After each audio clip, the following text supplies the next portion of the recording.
all these years removed, and he's a beat-up old man out there. Whatever you want to call his presence, his aura, they felt it and they couldn't respond. Yeah, I don't buy that. I do. No, 100%. I don't think that at all. Well, ask Brandel Chamblee. Not even in it. Well, let me ask you a question. Yeah. Why is Rory, who's the best driver on tour, it's not even close. Rory didn't play well. It's a hard course that Tiger played well. Justin Rowe didn't play well. And it wasn't because of Tiger Woods. Tiger didn't intimidate him. I totally come on, well, Trey, listen.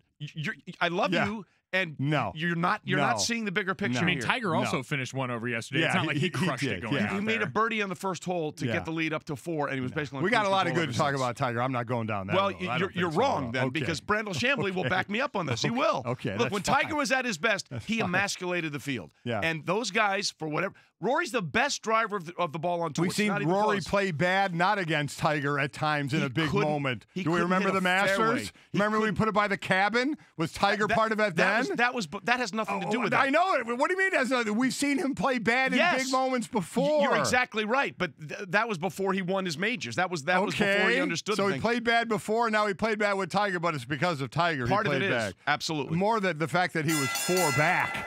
Maybe and needed to do something to try and win the 10 After mil. the first hole, he was 4 back. We're going to disagree on that. That's okay. Why don't we talk about how keep doing it? Keep disagreeing. He played great. He played absolutely great. Well, he played well enough to win. He played 1 over. Yeah. It was. Listen, once he got the lead to 4, and then I think it went down to 2. Then it got went down to 2. Did he get to 6? I thought to 5. I thought I only got to 5. I think he got to 6 at one point. He got to 6. Oh, did he get to 6? But he got down to 2. Yeah, it got down to 2. It got to 2. Well, that was the other thing. I was curious to see how he responded in the moment because. He hadn't been there in a long, long time. I love what he said, what at the end when he was in the sand, coming out of the sand, that even then that he was afraid he was going to blade it with all the emotion that was coming. All he had to do was get it on the green. Yeah. All he had to do was get it on the green. He was scared to death that he was going to blade that thing, and he didn't, and obviously it turned out pretty well. So we talked about this with another team that just got a win for the first time in a while in the Cleveland Browns this last Thursday on Thursday Night Football. And as much as we want to talk about presence or anything like that, there's also something to, on the other side of it, remembering how to operate in certain situations. Now, college teams talk about this with young guys coming in, but with the NFL, you've got a roster full of guys in the Browns that kind of had to relearn how to close in game situations, had to come in and remember how to get through that down the stretch and manage that mentally. And for Tiger Woods towards the end of this tournament, there had to be some of, I haven't done this in over 1,800 days. The thing that was fun about this, not only Tiger coming back, I think he's going to move to 13th in the world after being ranked 1,199th last year, which is amazing, was not only this tournament itself, which he never really got threatened, quite honestly. Rory was out of it early, and Justin Rose, you thought, okay, what was he going to do? And then you saw a couple of guys making a run, but only it was until he dropped back a little bit and was only 2 up on Horschel, but then Tiger would have had to make the mistake.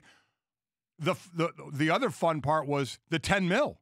The actual prize money from the whole FedEx thing. Which has been an afterthought thus far. It really was, but they kept putting down, what was it, 6 possibilities that had to happen, and 5 of them were happening except for the Justin Rose. And then at one point, Justin Rose had to be in a 3-way tie for 5th or worse. Yeah. And at one point, he was in 6th. Yeah. And all 6 check marks were there for Tiger. If Justin Rose didn't make that birdie, that tap-in birdie putt on 18, Tiger not only wins the Tour Championship, he wins the 10 And mil. no, it comes down to the approach on the 18 for Justin Rose. He hits the hill right by the bunker, and I thought for sure it was bouncing back into the bunker. It bounced forward onto the green where he just had the 2-putt for the 10 mil.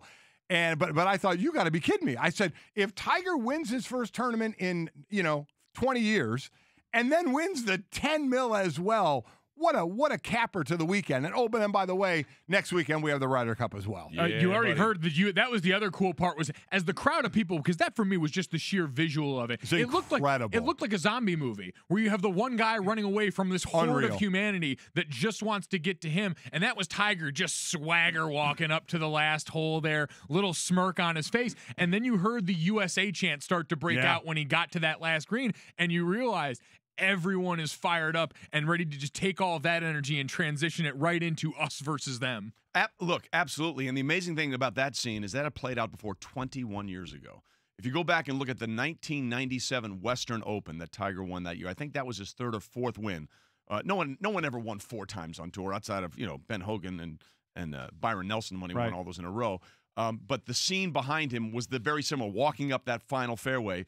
And the funny thing was, if you go back and listen to that, to the announcers 21 years ago talk about it, Gary McCord is there, and he goes, look, the 4 wins or anything in the crowds, he's making $1.7 million this year. He won $1.6 million for just winning the tournament yesterday. I mean, massive amounts of money has changed hands because of what Tiger Woods has meant to the game of golf. But that scene 21 years later, still the same, was very, very cool. And congrats to Tiger, by the way, for being so wealthy that the prospect of losing $10 million that day potentially was just a drop in the bucket. He was so, and rightly so, excited about this moment for him because he didn't think he was going to be here. Yeah. Like, he never thought he was going to be back. That was the incredible part. But do you think Justin Rose felt like Naomi Osaka a little bit? Yeah. Who playing against Serena Williams? She even apologized for beating Serena Williams. Justin Rose even knew everybody wanted him to lose. Everybody wanted him and Tiger to not only win the tournament, but win the $10 million. It was amazing.